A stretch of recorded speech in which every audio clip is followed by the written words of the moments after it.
Good afternoon. A family from Lincolnshire are warning about the devastating impact of a disease carried by ticks. Abigail suffered from Lyme disease after she was bitten by a tick on holiday 2 years ago. New guidance on the treatment has been issued, but for some, a lack of recognition of the disease causes years of suffering. Simon Spark reports. This tick had got under the T-shirt and got... Ex-rugby player Matt Dawson, actor Alec Baldwin and singer Avril Lavigne are all stars with the same thing in common. They've all had Lyme disease, spread from a bite from an infected tick.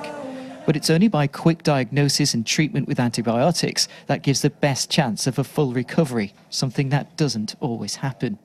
Abigail was a normal 11-year-old girl before she became ill after a trip to the Peak District. Abigail got a headache, then she just fell ill from that. So it was kind of like a flu-like illness, headache, sore throat, aching all over, and then she just never got better. Because there were no obvious signs of Lyme disease, Abigail has never had a diagnosis on the NHS. Her parents had to seek private help from abroad, and she's now treated in Dublin. But 16 months on, aged 13, she still hasn't been well enough to go back to school. I stay in bed for most of the day. Some days I do come down and just stay on the sofa, but most days I just stay in bed because I can't move. Yeah.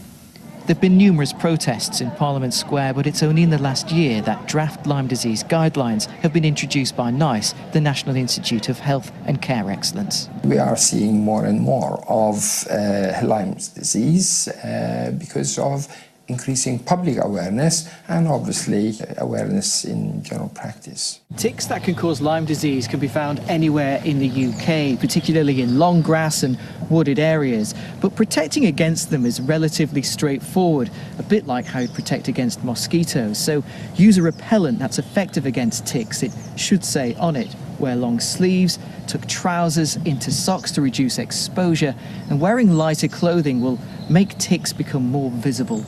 Now in the spring, when ticks are most active, it's hoped that increased awareness is the most effective measure of all. Simon Spark, BBC Look North.